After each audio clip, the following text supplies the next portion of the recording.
which books in my personal collection have dropped the most and increased the most in value in the last week. Part 3 of a series we'll take a look up next on this video from Bronzeville Comics.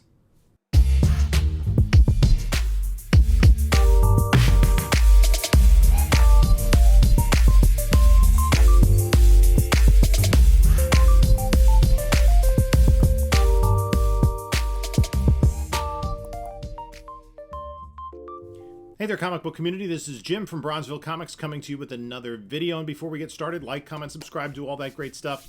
Follow us on the other socials, Instagram at Bronzeville_comics. We're on Whatnot at Bronzeville_comics. We do sales every Monday night at 10 p.m. Eastern Time. And there is a link in the description. If you're not yet on Whatnot, use the link. You get $10 off your first purchase, no matter who it's with. Also in the description is my email and a link to my eBay store and a link to the website for King Con 4. Big show coming up March 25th and 26th in Iselin, New Jersey. I will be selling there. A lot of other great members of the comic book community will be there. You're going to have Erod, Streetside Anthony, 360 Comics, Very Gary. All sorts of people are going to be out there in force. Goodbye Comics, Panther Comics, Fury Comics, NRG, Badfish. It's going to be a great show. It has been each of the last 3 times. This time it's a 2-day show. They're going to have artists on hand. So check out everything. You can order your tickets in advance. So this is the 3rd week that I'm doing this. And I think it gives a little bit of an insight into maybe what's going on in the market. And we'll see if we see some trends within this week and week to week. So what I do is I have my comics cataloged in the CLZ app. Now, I don't get paid by,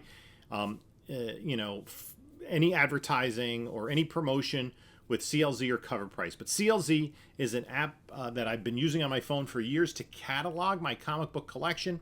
And then they've recently, last year, they started a partnership with Cover Price to give comics value. Now, there are, ghosts in the machine. It's not a perfect system. They had previously, several years ago, been using Go Collect, but Go Collect only collected data for graded books. And for books that aren't, pricey enough to be graded, then it really didn't make sense. And if someone had a graded copy of a run filler and then sold it for $30, it really wasn't worth $30. I mean, the slabbing fee is $30. Maybe it's a $5 or $10 book. So this looks at raw data as well, and it groups it into mint, near mint, very fine, fine, very good, good, and I think poor. There might be another grouping in there, but they put together usually about 3 grade points that you would get in a slab book. So there's a lot of variability, especially for more expensive books in there, and we'll talk about that as the list goes on. So what they do is you can manually update your prices. And I do it every Monday. I just click on update values, and in a few seconds, with my size collection it takes a minute or so, it gives you a list of all the books that have changed in value from the book, and it's books that have increased in value are listed in green, from the book that's increased in value the most all the way down, and the books that have lost value are in red all the way down to the book that has lost the most value since you last did the update.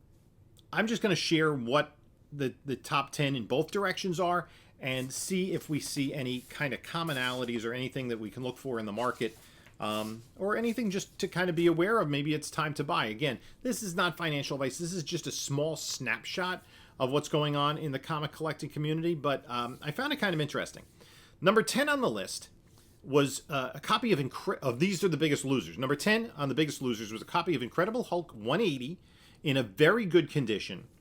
Raw copy that dropped $90 from $618 to $528, and as we all know, this is the first appearance of Wolverine in cameo, and it's the book that the comic book community has dictated as a whole, and the market bears this out. This is the second book you want after Hulk 181, and we're kind of in a period where some of those Wolverine keys went up quite a bit. They did have a little bit of a pop when it was announced that Hugh Jackman was going to return for Deadpool 3. Maybe a little bit of a cooling off period here as well. Let's go to number 9 on the list. This kind of combines two things. It's another Hulk book. It's Tales to Astonish 93 in a raw, very fine condition. That's down $91 from $350 to $259. This book did heat up quite a bit. It's this classic Marie Severin cover with the Hulk and Silver Surfer. It's more or less a cover buy, this book, and it did make hot lists quite a bit. So its value was ramped up, and maybe now it's just kind of settling back down. So keep in mind those two characters, Hulk and Silver Surfer, as we go further on in the list. We look at number 8 on the list, Fantastic Four number 49. The first appearance, or the second appearance of Silver Surfer, the second appearance and first full appearance of Galactus, the first cover appearance for both, in raw, very good condition, is down $97 from $583 to $486. So we haven't heard any news about Silver Surfer in the MCU. And a lot of the speculation, a lot of the movement of books over the last 2 years has been in anticipation of that character appearing. Not necessarily actual appearance or casting or trailer or see him live of the character. It's the anticipation. Ghost Rider is a perfect example. Ghost Rider books have been amping up and amping up and amping up. We're just waiting for Ghost Rider to be announced in a project. We haven't had him yet. It's the characters that catch us more by surprise, let's say Man-Thing, that tend to pop when we see actual confirmation or actually see that character on the screen. So a Silver Surfer key there. Keep that in mind. Here's another one, and this is kind of this dichotomy. Sometimes we see books going up and sometimes we see them going down. Number 8 on the list is a copy of Detective Comics 359, the first appearance of the Barbara Gordon version of Batgirl, down $105 from $544 to $439 in raw, very good. I'll come back to this because we're going to see it again, but not necessarily on this list. We go to number 6 on the list of the books that have decreased the most in value. And this is an interesting one. This is Batman 423, this classic Todd McFarlane cover, raw, near mint copy, down $157, cut more than in half from $300 to $143. Two dynamics at play here. I think one of it is that a lot of these raw books of McFarlane's classic covers did increase in value as people were buying them up to submit when Todd McFarlane was doing a signing at CGC. So the demand for those books increased. And now that that signing is over, the demand has waned. The other thing is an aberration. There was a sale of just $65 for a raw book that was listed in the eBay listing as very fine near mint. I took a look at the copy of the listing, the original listing. It was an auction that I believe it was like a Friday morning that it finished. So it had an odd time of a finish. And to be honest, the book was not very fine near mint. It had flaws. Now, it looked like most of those flaws are possibly pressable, but it was probably overgraded in the listing, and that's how it gets imported into the cover price system, because cover price can only go on the information that's given to them by the listings, really. And if somebody overgrades their books, that's what's going to happen. But two things are going to happen there. People aren't going to buy it because a more seasoned buyer is going to look at that and say, that's not a near mint copy. That's not what I'm looking for, and move on. Somebody that's looking for maybe a fine copy just to get a placeholder might see very fine near mint and say, well, I can't afford that, and move on. So I think the seller might have lost part of their audience by overgrading the book and eliminating people who were looking for maybe like a $100 copy. And they also lost the people who were looking for high-grade books because they carefully inspected the pictures and saw this was not up to snuff in terms of its grade. Went for just $65. That book is kind of perpetually important, a perpetual key. I think that aberrational sale just brings the average down, and that outlier. And once that's kind of washed out of the cover price system, the price, I think, will bounce back up. I don't think the book is worth half what it is, and we're not seeing that in graded copies. Number 5 on the list, with a $169 loss, is a copy of Fantastic Four number 46 in a raw, fine condition. The first appearance of Black Bolt, down from $445 to $276. And again, when we're talking about these raw conditions, there's a little bit wider of a range, right? So I think fine combines which grades? Like if we convert those to CGC grades, a fine is 4 grades: 5, 5, 5, 6, and 6, 5. Is the raw book closer to a 5? Right? And that could result in a lower price, whereas the last couple of sales might have been closer to the 6, 5. That could in part be it. And of course, there was some heat around Black Bolt around the time of Multiverse of Madness, and that has since cooled off. But we're seeing, this is our second Fantastic Four entry on the list. We'll get our third one when we move up to number 4. And this is a graded copy of Fantastic Four number 48 in a CGC 6.5, down $181 from $2,520 to $2,348. This book continues to drop. And I think I did my math wrong, but maybe it's to... Anyway, it's down $181. $25.39 to $24.48, $23.48. Anyway, it's down. This book continues to go down. Silver Surfer, this is his third appearance on the list, not his last. We haven't seen Silver Surfer yet. And I think a lot of people are just kind of waiting for Silver Surfer, and people are able to maybe get some of these Silver Surfer keys for a deal. Possibly. I'm kind of been holding on to these books, so I'm hoping they do bounce back up again a little bit. Let's go to number 3 on the list. And with a loss of $184, it's a copy of Incredible Hulk 181, the first full appearance of Wolverine, down from $5,550 to $5,366. This is a book that went up and up and up during the comic boom. I think it has also suffered by an increased supply of copies. I think this is a book that's not rare, especially for its age. So, there are a good number of copies to come by. I think most people like myself, are holding on to this book until maybe we see Hugh Jackman. We know what they're going to do with him long term in the MCU, but that book is down about $2,000 plus in the last year and a half or so. Number 2 on the list is another CGC book, a copy of Amazing Spider-Man 210 in a CGC 9.4. First appearance of Madam Web, down from $388 to $204 in just a week. I think somebody might have just gotten a good deal. Madam Web, there's a movie. It's coming. Dakota Johnson is playing Madam Web, but we don't really know much else about it. And I think the comic book community is a little bit leery of the products that Sony is putting out. So this book has kind of been cooling off a little bit. I think there's trepidation in the market in terms of how good that movie might be after, we've already seen Morbius and Carnage, and we know what happened in the market there.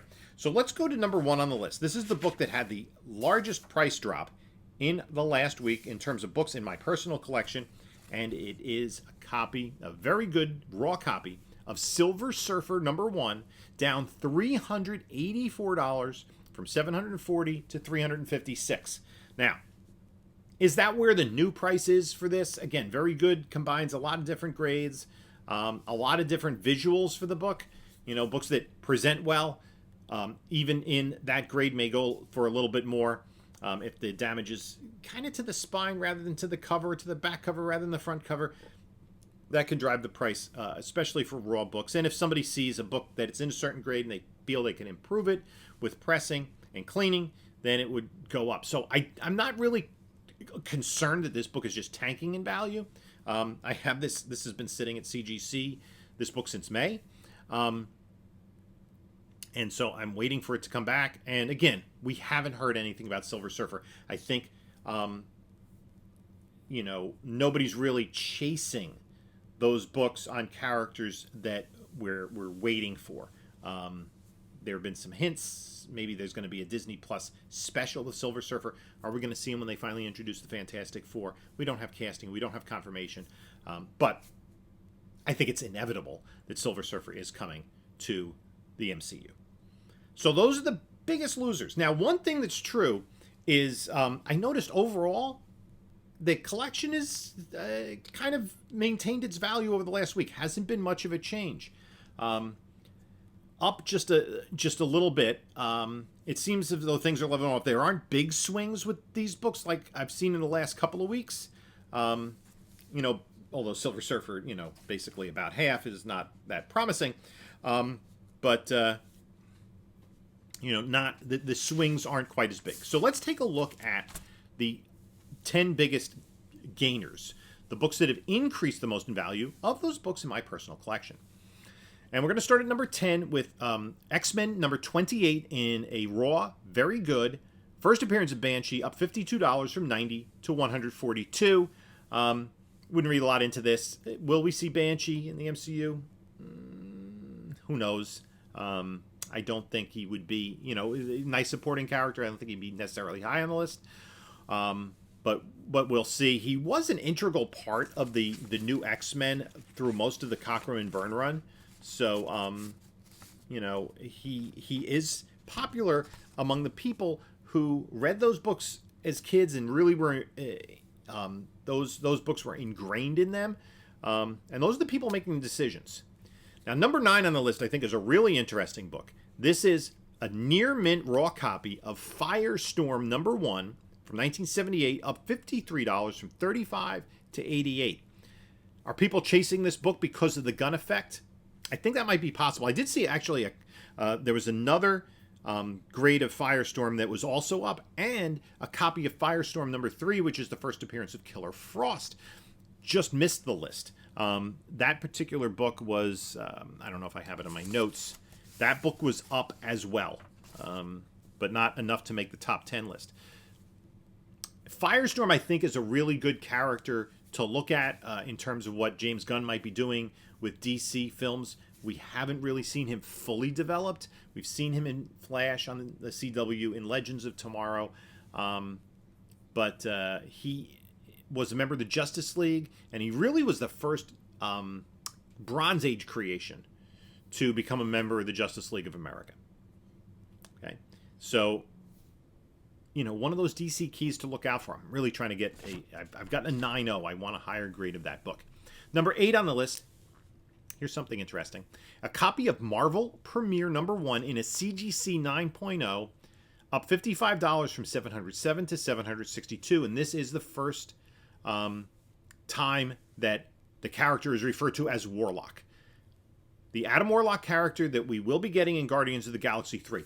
His keys went crazy when the casting of Will Poulter was announced. So we did see a large increase there of all of these Adam Warlock keys. And there are several of them.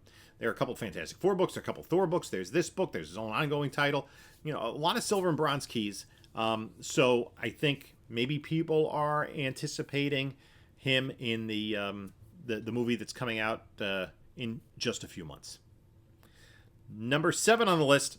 This is an interesting entry. Up $68, a raw, very good copy of Journey into Mystery 76.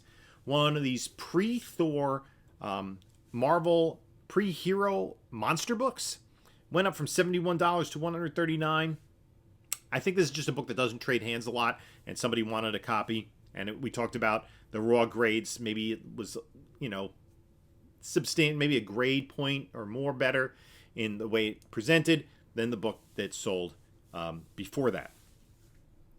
Number 6 on the list, a near mint raw copy of Marvel Superheroes Secret Wars number 8, the origin of Spider-Man's black costume, which eventually becomes the Venom symbiote, up $86 from $186 to $269.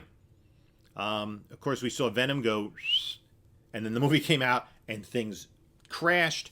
But I think this is still a key. There is a drop of Venom left in the MCU. I would be surprised if they don't pursue that storyline at some point with Tom Holland. So let's take a look at number 5 on the list, and it's a copy of Incredible Hulk 141 in raw, very fine, up $134 from $120 to $254. I think maybe this is somebody thinking, you know, there could be a copy they're thinking with a clean press could improve to a higher grade, maybe into the 9s, when you start to see prices, especially for a book of this era. I think it's from 1971. Yeah. You know, once you start to get into the 9s, each grade point, you do have quite a bit of increase in value. This is the first appearance of Doc Samson. A lot of people were looking at this book as we were anticipating the She-Hulk series. We didn't see Doc Samson. I think, in terms of comedic route, if you brought back Ty Burrell, who is a wonderful comic actor to portray Doc Samson, do you give him the long green ponytail or not? I don't know. But this is another book that's been sitting at CGC along with my Silver Surfer one since May. Number 4 on the list. DC, fine raw copy of Aquaman 11, up $144. This is the first appearance of Mera. Now, we are getting that Aquaman movie at the end of the year.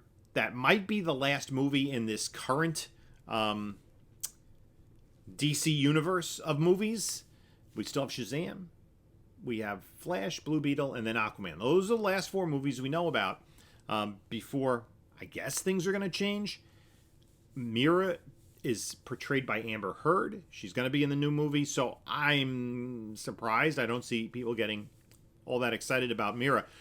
What's kind of interesting, as a contrast, a book that just missed the biggest drops list was a copy of Showcase 79, the first appearance of Dolphin, and I have posited that we could see Dolphin.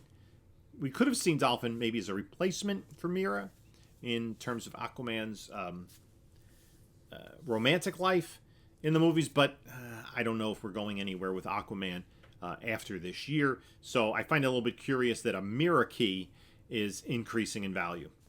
Let's move on to number 3, and this we talked about the dichotomy. This is a graded 7.0 copy of Detective Comics 359, the first appearance of the Barbara Gordon version of Batgirl, up $168 from $1,240 to $1,408. So we saw the raw copy slip. We see this graded copy go up. Batgirl, the value of this Batgirl key really suffered when the HBO Max movie with Leslie Grace was canceled. But again, we talk about that anticipation. Batgirl will appear again in live action. I would be shocked if she does not. And so maybe this isn't the worst place to look to see what value we can have. So let's take a look at number 2 on the list. And it is a copy of Amazing Spider-Man 28, a raw fine copy, the first appearance of the Molten Man, up $256 from $164 to $420. That's an amazing increase. We haven't seen Molten Man in the MCU. I don't know if we will. He is, I guess, one of the more popular, B-tier Spider-Man villains. And it's still a Ditko issue, so it does really hold value. This is a raw book. The Spider-Man keys kind of built up at the end of 2021 with the anticipation of No Way Home, and then they've kind of settled back down into, kind of pre comic boom trajectories. So that I'm not sure of. Now, this surprised me. The biggest gain on the list is a copy of XMen 101, a fine raw copy. First appearance of Phoenix, up $262 from $207 to $469. And I think this made one of the hot lists in recent weeks. Again, a perpetual key. This is a classic book, and people who, of my era, who grew up reading these X-Men books, and basically, this is the 8th issue in the title with the new X-Men. That these are classics. That whole run leading up to Dark Phoenix, Jean Grey, an immensely popular character. Hashtag 3 Men in a Basement. And it's a perpetual key. Talk about movie spec, though, it doesn't make sense. They've done it twice. They're not going to do it again. It didn't work either the previous 2 times. I think they're going to have to go some other direction with either Jean Grey, either just as Marvel Girl or in a Phoenix persona. I don't see them playing out this story again. I can see them tweaking it and maybe have some sort of cosmic connection with the rest of the MCU. But I am a little curious as to why this book's value popped so much. I got to press and clean that bad boy and send her out.